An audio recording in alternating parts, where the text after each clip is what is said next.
Saudações, pessoal. Tudo bem por aí? Espero que sim. Espero que estejam firmes nos estudos, organizados, e que esse vírus não esteja deixando ninguém assim com receio, né? Tudo vai dar certo. Vamos lá. Hoje eu trouxe para vocês um tema que é um tema que a gente sempre estudou lá na introdução ao estudo do direito, teoria geral do direito, e a gente sempre achou que esse negócio fosse ficar relegado a essa disciplina.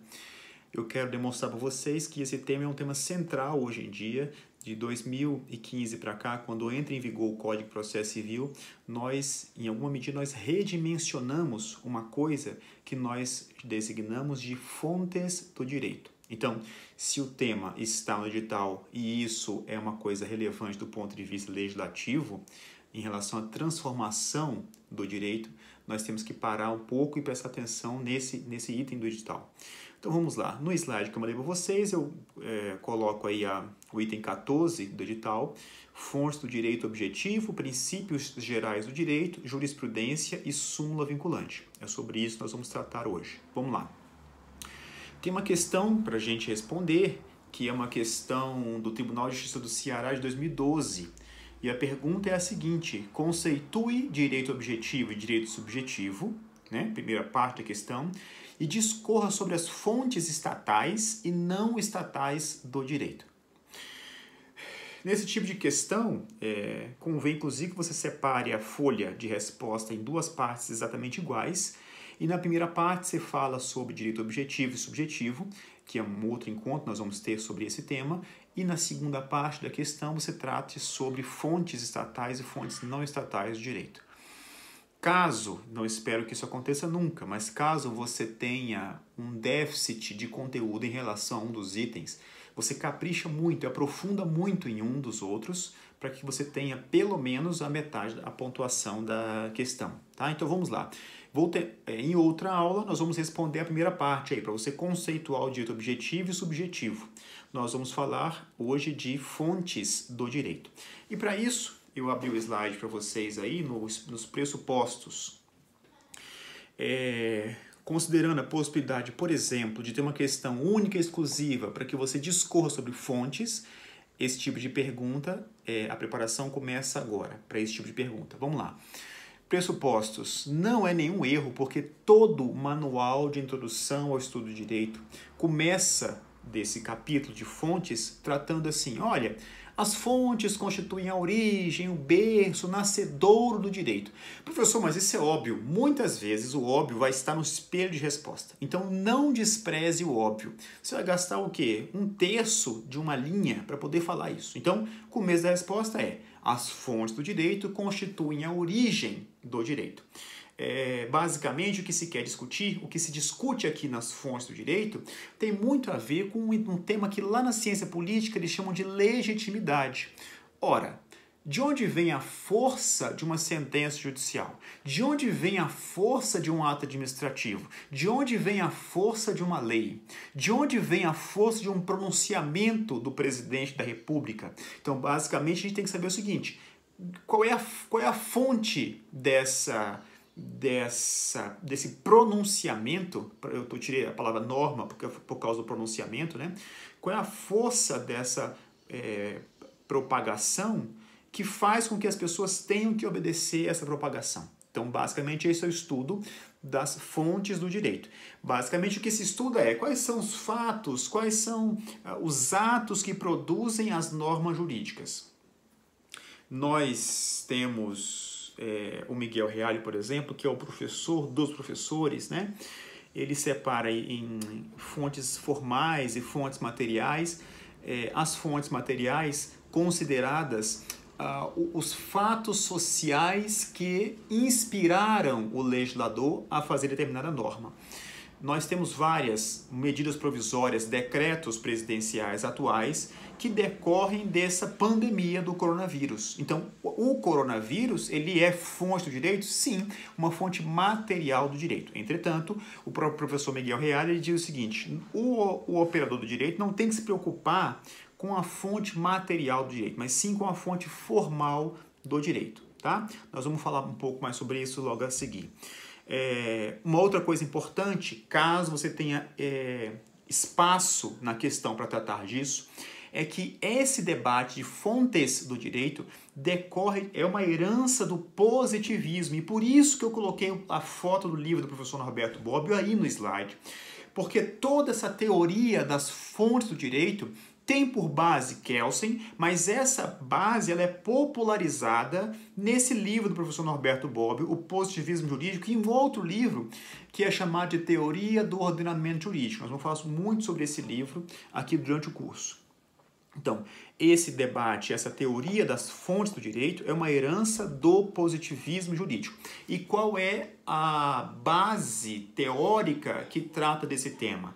O pressuposto fundamental é que os positivistas acham, têm absoluta certeza, que o ordenamento jurídico ele é consistente, ele não tem antinomia e ele é completo, ele não tem lacuna. Parta desse pressuposto, que nós vamos usar esse pressuposto logo a seguir.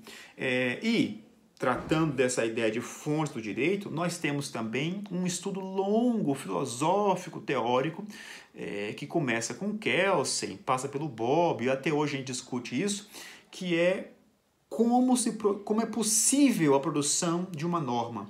Quando a gente trata do critério de validade, nós estamos querendo saber como é que uma norma jurídica ela ingressa no ordenamento jurídico de forma adequada. Então, o estudo das fontes trata também desse tema, tá bom? Classificação. Estava falando aqui do professor Miguel Reale. Fontes formais e fontes materiais. Fontes formais é como o direito se apresenta ao destinatário da norma. São os meios de expressão do direito. Então, tem a lei, tem o precedente da família anglo-saxã e etc.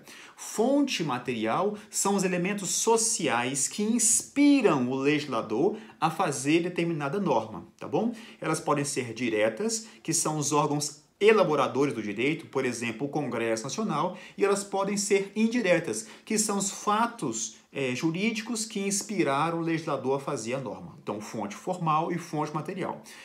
Isso é importante que você saiba porque na questão ele pediu para você falar de fontes estatais e fontes não estatais. Pode ser que a sua prova seja fontes formais e fontes materiais. De novo, eu insisto, o professor Miguel Reale diz que ao operador do direito não convém ficar perescrutrando qual é a fonte material, mas sim como o direito se apresenta, tá bom? Então, basicamente, a lei ou o precedente, no caso da família anglo-saxã, e como nós estamos nos comportando atualmente. E aí tem uma outra classificação que eu acho relevante, que é a classificação do professor Norberto Bobbio. Ele divide em fontes diretas e fontes indiretas.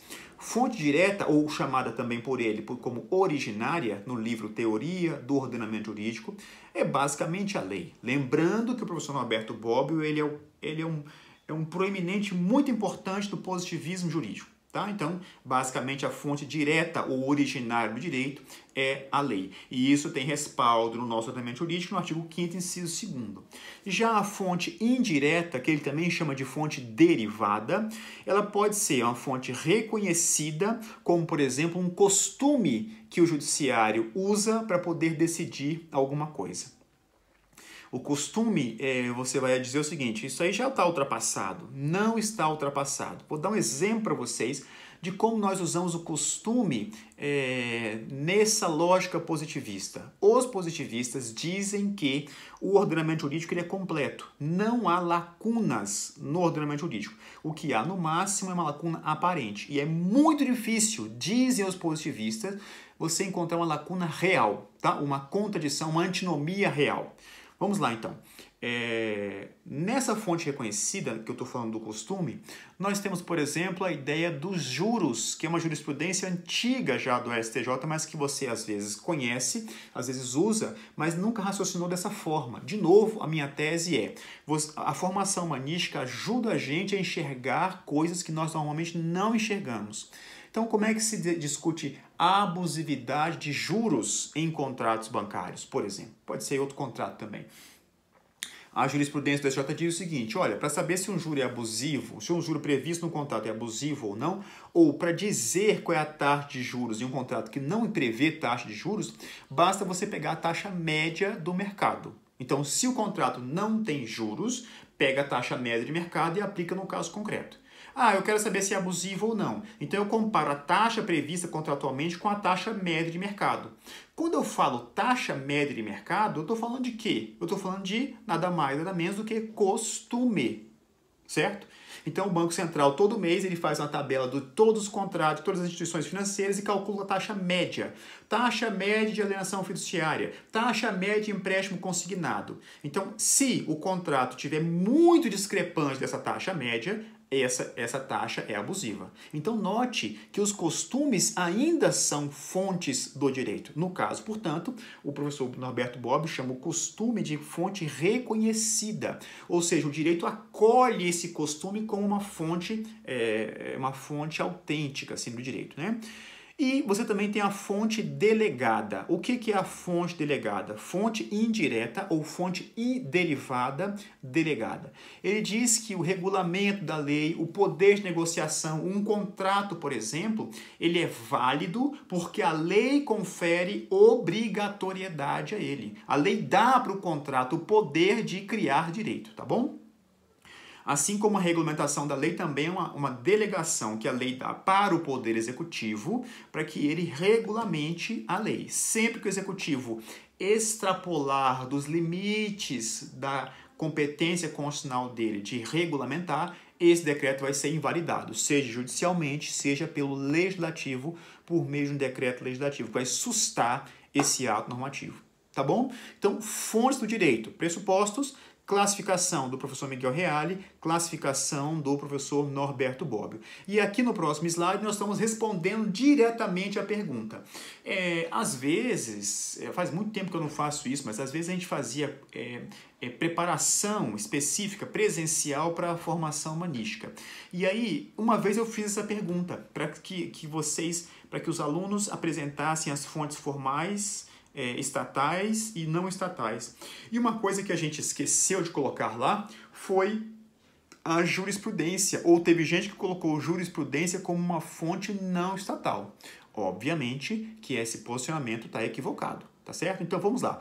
Fontes estatais é o conjunto de regras que emana do Estado, reconhecido como Estado. Nós temos, por exemplo, o direito objetivo. O que é o direito objetivo? Também conhecido como norma agendi. É o conjunto de regras que perpassam, que vigoram numa determinada comunidade jurídica. E, normalmente, esse conjunto de regras é criado pelo Estado. Então, nós temos as fontes formais estatais. E a primeira, a mais evidente de todas para a nossa realidade, é a lei. Tá bom? Lei lato sensu, pode ser lei, decreto, regulamento, etc.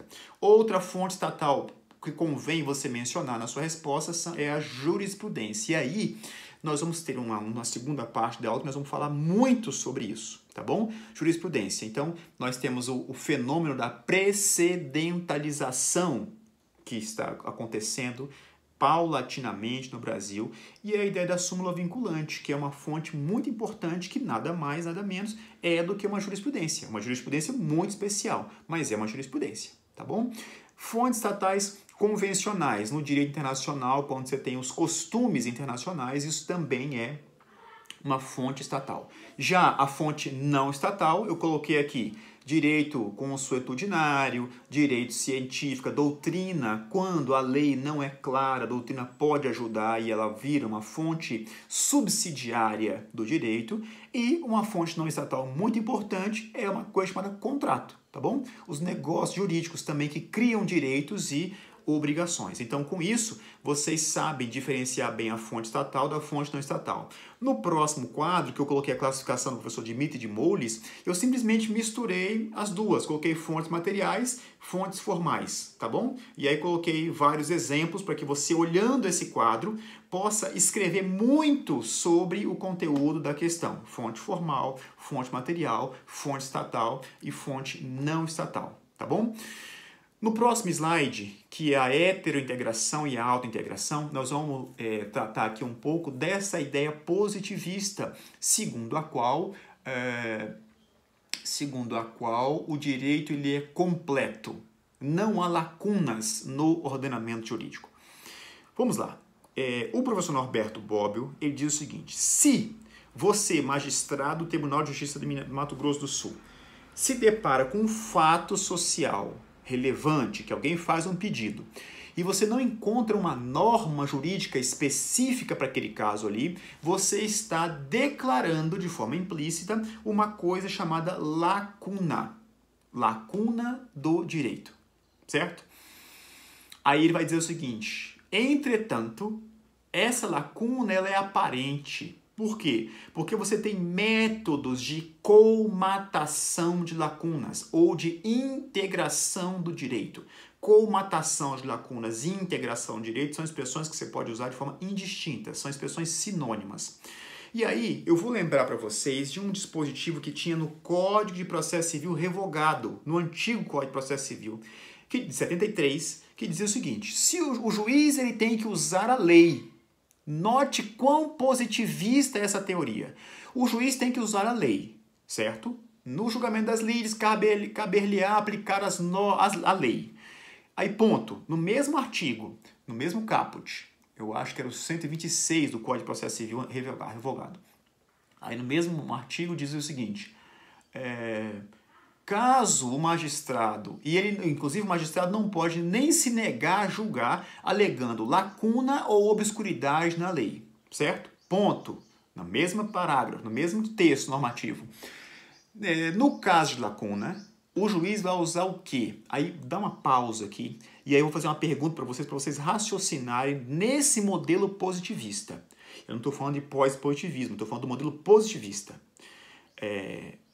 Existe hierarquia nas formas de colmatação de lacunas? Primeira coisa que eu tenho que saber é quais são as formas de colmatação, né? E aí eu vou lembrar agora o 126 lá do Código de Processo Civil revogado. Dizia assim, ó, quando o juiz não se encontrar uma norma específica para o caso concreto, ele vai usar o quê? Em primeiro lugar, analogia. Em segundo lugar, costumes. E em terceiro lugar, princípios gerais do direito. Certo? Minha pergunta é: tem hierarquia? Tem ordem para poder seguir nesse caso? Resposta: sim. No positivismo, você não pode nunca reconhecer a lacuna e pular a analogia e passar direto para o costume. Por que não pode? Porque para o positivista, a fonte única, exclusiva, reinante do direito é o quê? É a lei. Não existe outra fonte do direito. Só tem a lei. Tá claro isso? Se é a lei, eu não posso passar para o costume sem fazer antes a analogia. Por quê? Analogia, se você não tem uma lei específica, você vai usar uma outra lei que não é específica para o seu caso, mas que você vai arrastar daqui da esquerda para cá para você aplicar no caso concreto. Ou seja, quando você declara a lacuna e usa analogia, você não está abandonando a fonte normativa primordial para o positivismo, que é a lei. Você só não está usando uma lei específica para o caso concreto, mas é uma lei parecida no caso concreto. Tá claro? Então, não é possível usar costume se tiver uma lei parecida com o caso concreto. Então, existe hierarquia? Sim, existe. Então, primeira forma de comatação de lacunas é a analogia. Segunda forma de comatação de lacuna, necessariamente nessa ordem, costume. Já dei o exemplo da taxa média de juros, por exemplo, que é um exemplo comum, corriqueiro e que nada mais é do que o próprio costume. E em terceiro lugar, a terceira forma de colmatar a lacuna é chamada de princípios gerais do direito. Na lógica positivista, funciona assim. Por que funciona assim? Porque a fonte do direito é a lei. Ponto.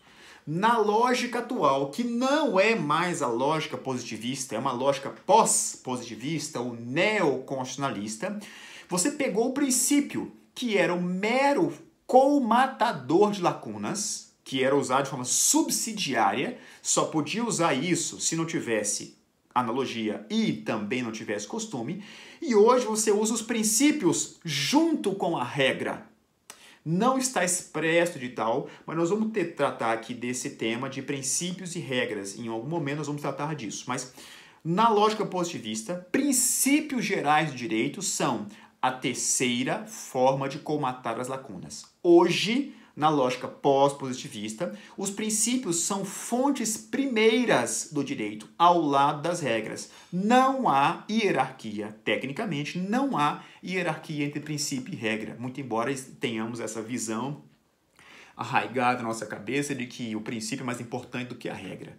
Mas a gente deixa isso para outro momento, tá bom? Então, o Bobbio, ele vai dizer o seguinte, olha, no caso de lacuna, nós temos duas formas de integrar o direito, de comatar a lacuna. Aí ele vai dizer que temos a heterointegração e a autointegração. Basicamente, a distinção é se você está comatando a lacuna com uma fonte de fora do ordenamento jurídico, é chamado de heterointegração. Então, no slide está dizendo assim, ó, outros ordenamentos. Então, direito natural, normas já revogadas, direito comparado, fontes diferentes do domínio da lei, lembrando que o Bobbio é positivista, tá? Então, costume, jurisprudência, ele diz que é uma heterointegração, e a doutrina. Por que jurisprudência é integração? Porque é a lei que é a fonte do direito. Então, ao responder essa questão, você tem que dizer o seguinte, ó, estou partindo da teoria positivista das fontes do direito, tá bom? E autointegração é o quê? É você pegar uma norma de dentro do ordenamento jurídico para poder comatar a lacuna. Quais são elas? Analogia e atenção. Princípios gerais do direito. Você tem autores que colocam os princípios gerais do direito fora do ordenamento jurídico, certo? O Bobbio não. Ele vai dizer o seguinte, um princípio, ele é a base que sustenta as normas jurídicas, mesmo não estando expresso. Se você lê um código inteiro, você pode extrair desse código um princípio. E qualquer interpretação que agrida a esse princípio, essa interpretação seria indevida, tá bom? Então, se você lê o Código de Defesa do Consumidor, a ideia é proteger o consumidor. Qualquer interpretação do Código de Defesa do Consumidor contra o consumidor não será adequada. Tá claro isso, gente? Então, heterointegração significa reconhecer a lacuna e pegar uma norma de fora do ordenamento jurídico. A autointegração é reconhecer a lacuna e pegar uma norma de dentro do sistema. Por exemplo, analogia e princípios gerais do direito. Então, a única forma que existe de essa expressão princípio geral do direito aparecer na nossa prova é nesse sentido aí, tá bom? Nessa lógica positivista. Eu transcrevo aí no slide a Lindby, que ainda está em vigor, né? Quando a lei for omissa, o juiz decide o caso de acordo com a analogia, costumes e princípios gerais do direito. O Código de Processo Civil revogado e o Código de Processo Civil atual não reproduz essa regra. Diz, o juiz não se exime de decidir sobre alegação de lacuna ou obscuridade no ordenamento jurídico. Por que ele não reproduziu essa regra? Porque o CPC é uma regra, é uma norma atual, já na lógica pós-positivista. Logo, ele não parte do pressuposto que os princípios são mera forma de comatação. O princípio é fonte primeira. Se você pegar o artigo 1º do CPC, você vai ver lá que o juiz tem que usar os princípios e valores constitucionais. Tá claro isso, gente? Então, princípios gerais do direito vai aparecer na sua prova como ou na lógica positivista ou na lógica pós-positivista. E aí nós vamos ter uma aula específica sobre essa ideia de regra e princípio. Tá claro? Vamos encerrar esse primeiro bloquinho. A gente volta tratando de jurisprudência. Até loguinho.